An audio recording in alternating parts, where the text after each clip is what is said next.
Ryan, kumusta na ang mga sugatang sundalo at ano ang ginagawang aksyon ngayon ng AFP? Ella, sa ngayon ay nasa stable condition na sa iba't ibang pagamutan sa Zamboanga at Basilan yung 12 sundalo na sugatan.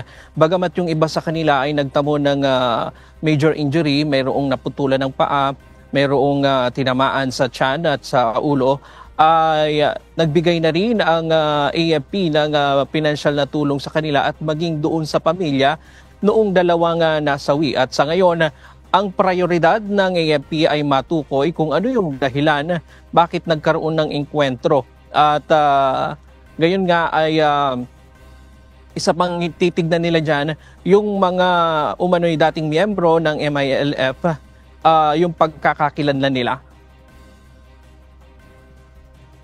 Pinabulaan ng Armed Forces of the Philippines ang sinabi ng Moro Islamic Liberation Front na walang koordinasyon ng AFP sa kanila at nagpumilit na pumasok sa Barangay Lower Cabengbeng, Sumisip, Basilan kaya nagkaroon ng engkwentro nitong Miyerkules.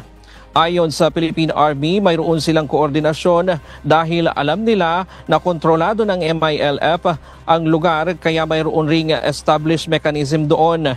Panawagan ngayon ng AFP sa MILF ay agarang investigasyon at mapanagot ang kanilang mga miyembro na sangkot sa insidente.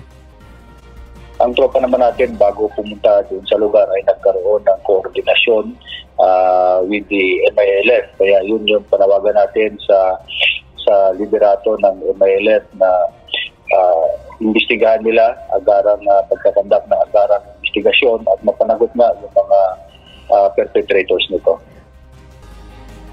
Prioridad ng AFP ngayon na imbestigahan kung bakit nangyari ang engkwentro at matukoy ang pagkakakilanlan ng mga salarin. Kahapon, personal na nagpunta sa Basilan si AFP Chief of Staff General Romeo Browner Jr. para kamustahin ang mga sugatang sundalo.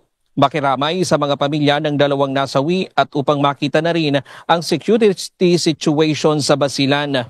Matatanda ang Miyerkules ng tanghali, magbibigay sana ng security ang mga sundalo sa lugar para sa kawani ng United Nations Development Program ng tambangan ang mga sundalo ng notorious group sa lugar na ang iba ay dating miyembro ng MILF na naligaw ng landas. 2 ang nasawing sundalo, 12 naman ang sugatan at may 2 ring nasawi sa panig ng kalaban. Sabi ng Philippine Army, hindi ito makakahadlang sa kanilang hadikain na magkaroon ng pangmatagalang kapayapaan sa lugar.